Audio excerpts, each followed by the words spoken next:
I call to order the workshop meeting of the Township of Aleppo of August 10th, 2026 at 7 p.m. I'd like you to join me for the Pledge of Allegiance. I pledge allegiance to the flag of the United States of America and to the republic for which it stands, one nation, under God, indivisible, with liberty and justice for all. Roll call, please. President Luca, Here. Vice President Williams, Here. Commissioner Michael, Here. Commissioner M. Tucci, Present. Solicitor Jewett, and Manager Patterson. Here. As is true of all of our meetings, this meeting is recorded, uploaded to YouTube, where it can be viewed by all of our residents and others. I would entertain a motion to approve the July 20th legislative meeting minutes. So moved. Second. Is there any need for discussion? All in favor? Aye. Aye. Any that does not approve? Obviously not. Old business, the Rhodes Avenue bid update. Gwen? So the bid was opened and received, and I think I gave it to you in your packet. So it was done in three parts. There was the base bid, not meaning road base, but like the base bid for the main part of the paving, both in the front and the back. Then we had two alternates. Alternate for some drainage. We have a section in the front part of the road where there's a spring that constantly comes up in the road, which undermines the road, and then freezes in the winter, and it's a challenge. It's a one-lane road anyway. So there's, one of the alternates is for some of that, to capture some of that water and get it over the hillside safely. And that was around $25,000 more. Then the other alternate is for work at the back. It's called the widening. We can't really widen it much, but the road in the back kind of, one edge like wiggles a little bit. And so doing that, there's the regular paving of the existing, and this would be to correct some of that and make it just a little bit wider. We can't go too much wider because of the new guide rail that's back there. But it would just make the road look a little bit more like, and be a little more like township standards as much as we can in a very narrow hillside road. So Dan and Tim and Kristen from HRG met out there today just to go over it again, just to make sure we're clear on what's what. The back part, the widening part, there isn't really much to cut off from that. They're going to propose changing one thing from digging out a concrete curb and making it asphalt to just making it be the base of an asphalt ramp curb, which is better for snowplows. The concrete curb is hard for snowplows, they jam on it. But if you have a gradual asphalt curb, it's better for that. So they still want to do that in the back. In the front, they can make a few tweaks to the size of the catch basin there and the size of the pipe there. There might be a way to save, about $10,000 off of the bid prices just by field assessments when they're out there. But Dan, our engineer at HRG, the recommendation is to award both bids as is, and then those can be field changes, the slight reductions, if you want to go for both the base and the alternate. I think the consensus over the last couple of years has been, let's get off of Rhodes Avenue at some point very soon. Yes. So I think the scope of this project, the goal is, barring any other unforeseen things, to have this really complete Rhodes Avenue for a good long time and be out of there, use the grant money, and complete the work on there, and so including some of the paving that's not been done in many years. And this would use all of the grant money, am I right? This would use all the grant money. I think the total is about 141, and the grant is worth 30. We have 30 left on the grant, and then we have 10 left in a give back from the contract from last year that they gave us to correct some of the stuff at the front. So you would not be asked to vote tonight. The vote would happen next week, just so that HRG can give you like the final recommendation and that kind of thing. But that's the explanation of what these numbers and what these three parts of the project are. So it would be 100 and some change that we would be talking about. That you'd be spending out of the capital improvements account, right? Question: when two bidders are pretty close, I know there can be terms like lowest responsible. Do we have any I'm not quite sure if there's any precedent or actual restriction that we have to go with the lowest or lowest responsible based on previous work, slight differences in scope of work, and either recommendations or, just because somebody's the bottom doesn't mean you're gonna, sometimes you Right. get what you pay for. So when they're close like this, I mean, some of them are, if it's $100,000 difference, I question, well, how could somebody be that far off? So is there a problem with it? But there are two that are close. Have we done work with Cronin before or independent? So that's one of the things, and Anna, I'm gonna start by letting you finish this. Yeah, The scope of the work is the same for all these bidders. They all got the same bid document and put in their prices, so the proposal was the same for all of them to consider, and so they're all bidding on the exact same scope of work. Yeah. Lowest responsible bidder, that's a legal term, and I'm gonna let Anna hit that, but in the case of a place like Cronin, where our engineer was unfamiliar with them, he starts asking around to find out and check with people who've worked with him before. Turns out that he's not worked with them, but other people at HRG have worked with them and have positive experience with them. Okay. So HRG, if it's an unknown bidder, they do check them out and make sure it's not, just some guy with a backhoe Yeah. who's like, I can do this, like that's not safe. Have we worked with independent before? Independent, I don't think they checked that. Neither because they one of weren't them? the lowest. Got it, but Right, yeah. it doesn't ring a bell that we've worked with them before. It's not to me, neither name was Okay. familiar to me in Okay. my time here, but, and Dan did check out Cronin and other people have used them. Anna, you can do the lowest Yeah. responsible. yeah, so it really has to come down to disqualifyingly incapable, unfortunately, so can't necessarily just be based on preference or past history. There would have to be something in the bid documents that would lead us to believe that they were incapable of providing the services as required. So even sometimes when it's down to a couple dollars, I've seen that before, if it's technically lower, and they do appear to be, capable of performing the work, then, You have to should be take it. selecting the lowest bidder, unless there's something disqualifying. So HRG hadn't raised to me that there was any concerns over the low bidder on this one. So to avoid any sort of dispute, that would be my recommendation, to move forward. Okay. Just a point for my education, do we have any responsibilities for Red Gate? No, that's a state road. Oh. Red Gate is state, so whenever you see a slide or you see all kinds of nonsense happen on that, I just ask people to bring it to our attention, send pictures. If you say, oh, this is water's running in my yard, let us know. I send it all on to PennDOT. Well, it's collapsing in two places. Yes, so we'll ask the guys to go out and get some fresh pictures and send those on to PennDOT and say, citizens have been reporting these issues, not just us, but, and then PennDOT, and this is for everyone, PennDOT has a hotline called, it's 1-800-FIX-ROAD, FIX-ROAD, that anyone can call. That's not just a municipal number. So, lots of attention on a certain problem gets more attention by PennDOT. So anytime you see an issue on those kind of roads, feel free as a citizen, as a commissioner, as anybody, to just call 1-800-FIX-ROAD and report a pothole or a slide or anything like that. And they have people that, I think it might be a 24-hour answering service, but definitely during the day I've called it and said, I'm calling from a municipality, or I hand the phone number out to anybody. So more calls brings more attention usually. One of them's getting pretty large pretty fast. Kind of pulls you down a little bit. Yep. Yep. We'll get some new photos sent over to them. And it'll end up in somebody's, Yeah, that's not a great, that's not where you want to end up. no.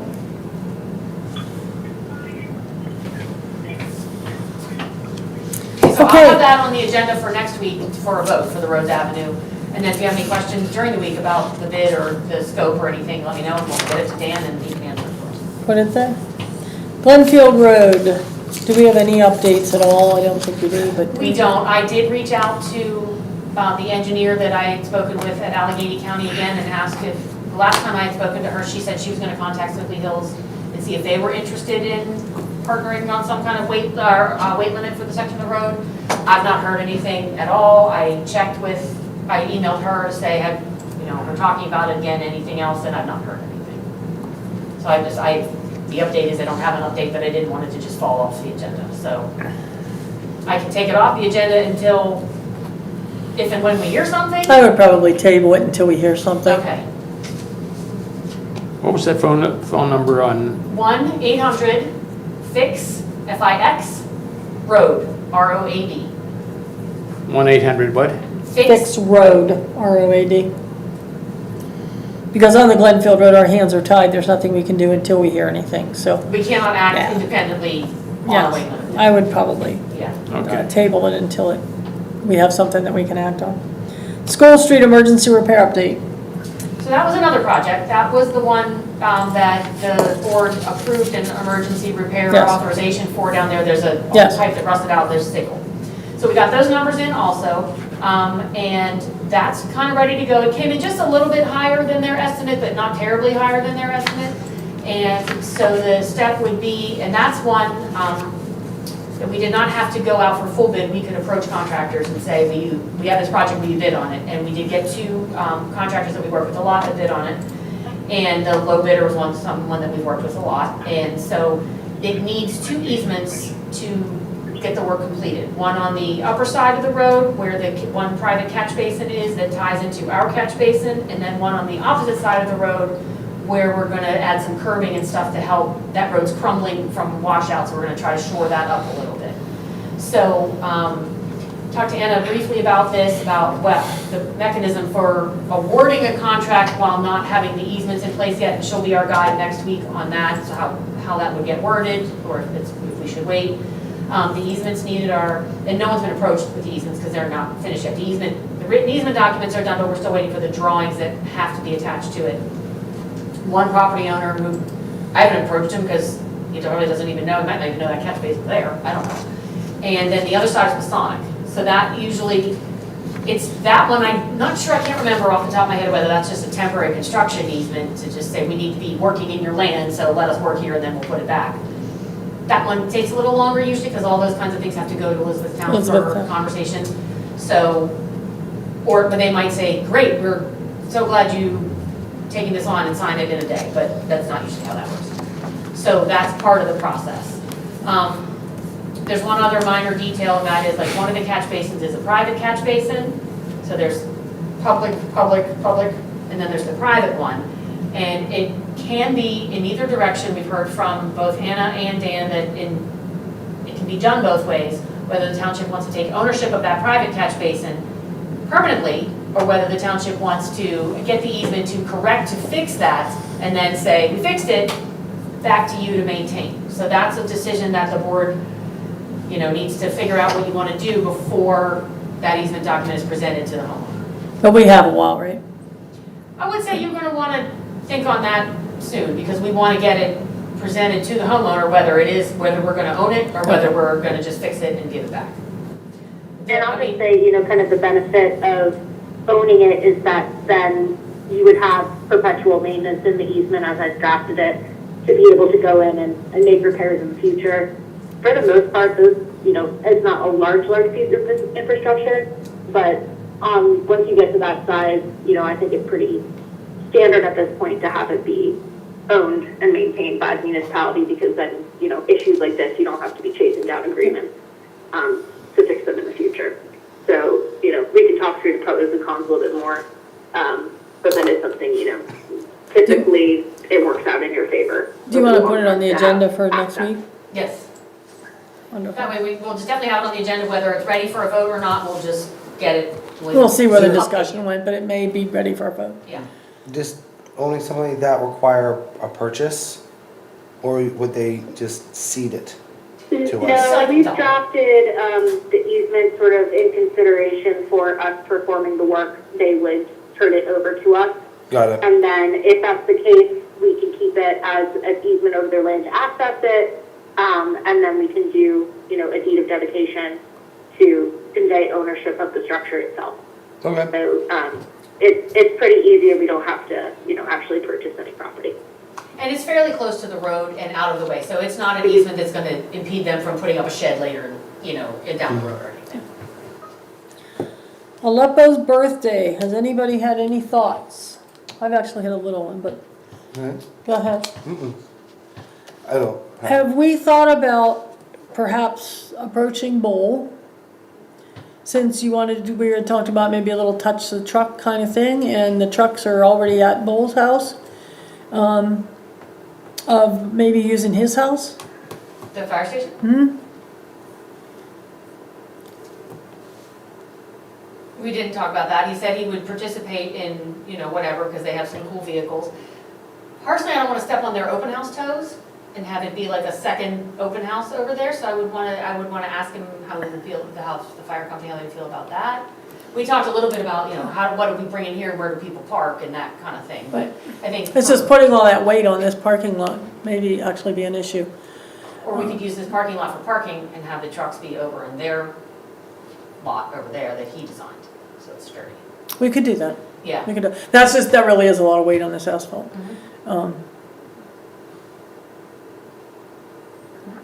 Okay, what's everybody else's thoughts about this birthday thing?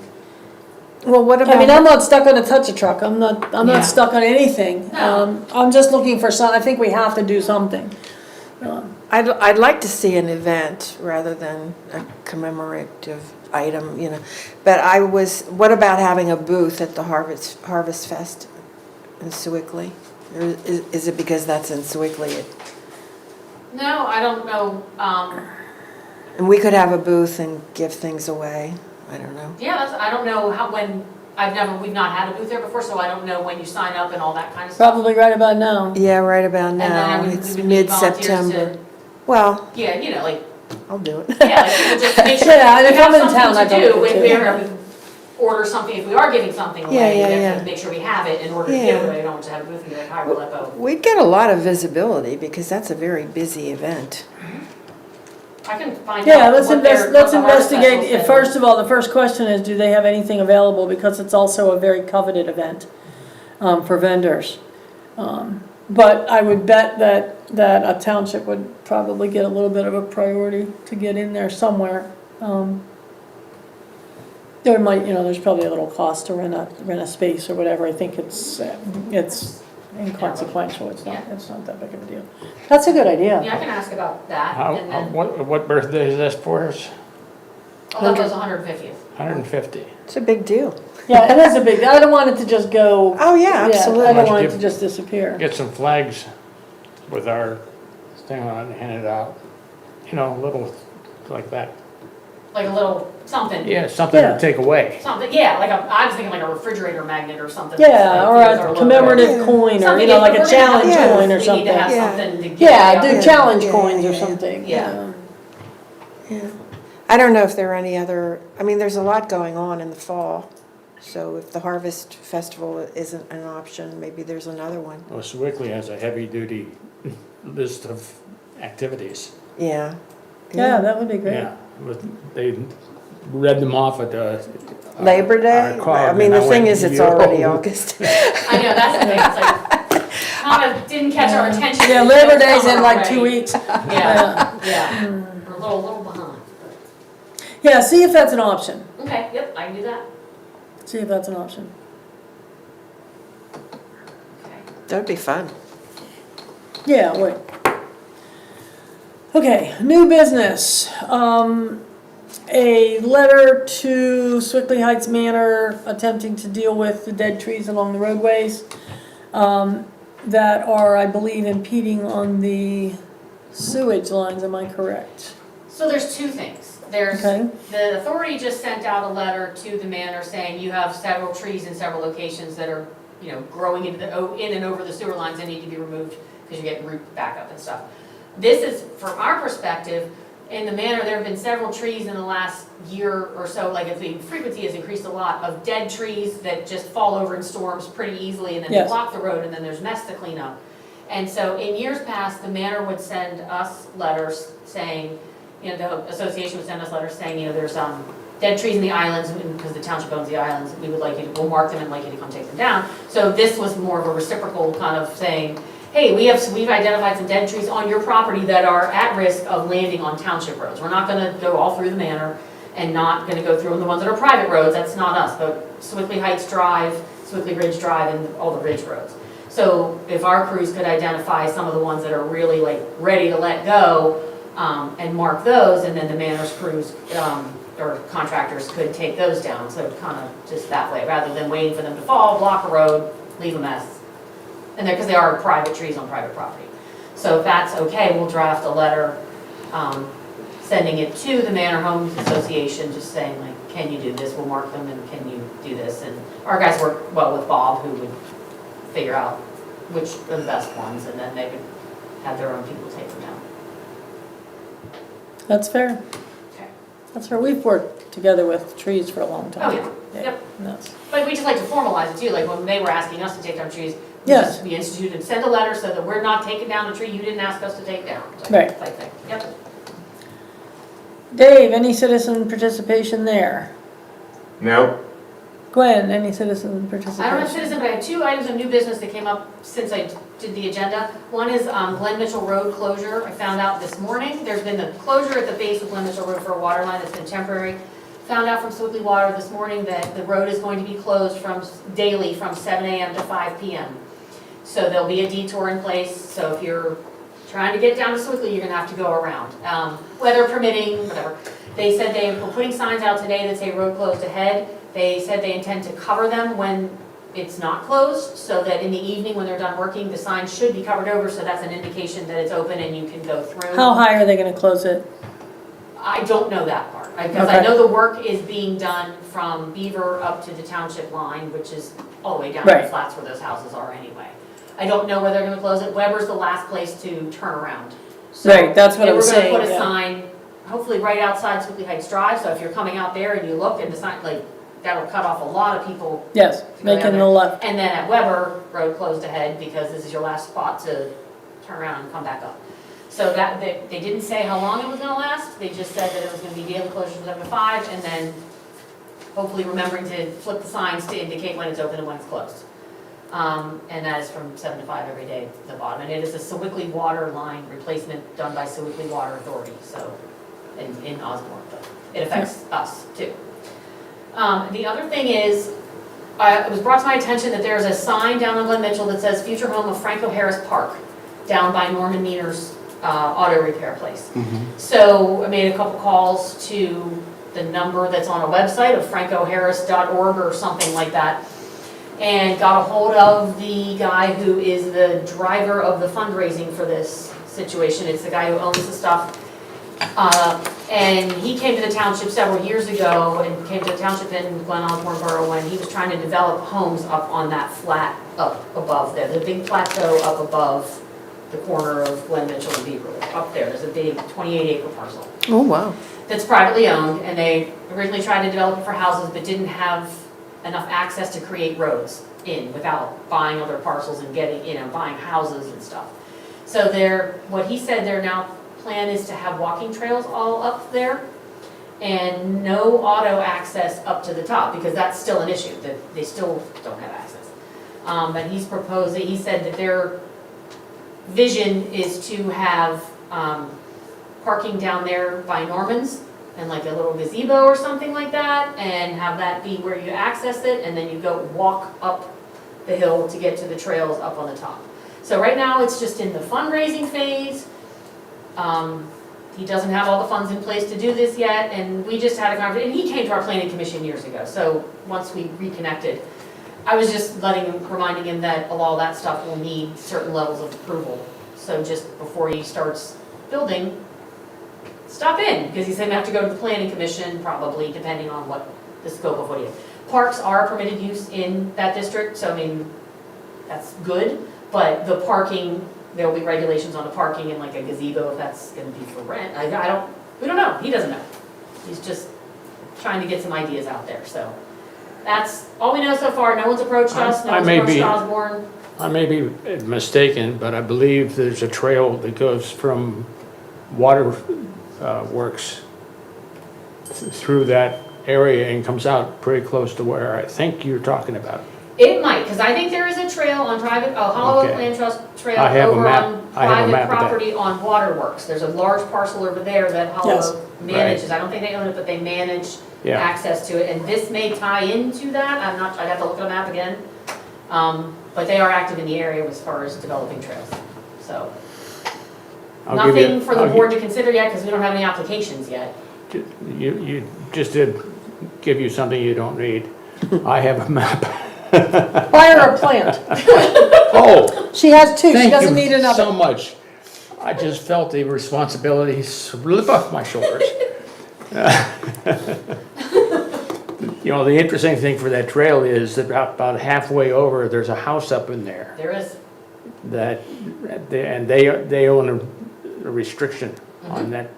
Yep. It's like a little like, U, do not walk in my yard. a UE, Yes, yeah, Yeah, yeah. Is the 28 acres in Aleppo or Glen Osborne? both. This place, because I saw, there was an article on this But, in the Herald. Like a year ago. yeah, the Yeah, Pittsburgh Post-Gazette yeah. evidently did a big Yes. expose on it too. Yeah, The Post-Gazette Yeah, did it's that it, part. KDKA Channel 2 did it. Yep. okay. So, so it has to come to both municipalities if there's any zoning issues, or when it was development, it definitely had to go through both planning processes. And it stalled when it came to the access. But the access would come from Aleppo, is what he's thinking He's that? thinking that there's also maybe access from Beaver. He might own another area down there where he could put parking on Beaver also. But he just kept reiterating it's still in the Yeah, no, I fundraising get that. stages. Just But yeah, I just wanna, Yeah, the pictures on the website are clearly access from, access and from that's, Mitchell. that's obviously Glen Mitchell, like from there, Yeah. that you can see Okay. that's that flat, so. Cool. Yeah, so we'll just stay in touch with him, and if And more wait. things hit the news or more questions, we'll just, if we see any activity, we'll just keep checking in on it. okay, anybody talking to us, Dave? Nobody can. Dave's not even talking to us, okay. Any need for an executive session, Anna? Not in my opinion. I think you guys are all set. Well, your opinion is important, so without further ado, I would adjourn the workshop meeting for Aleppo of August 10th.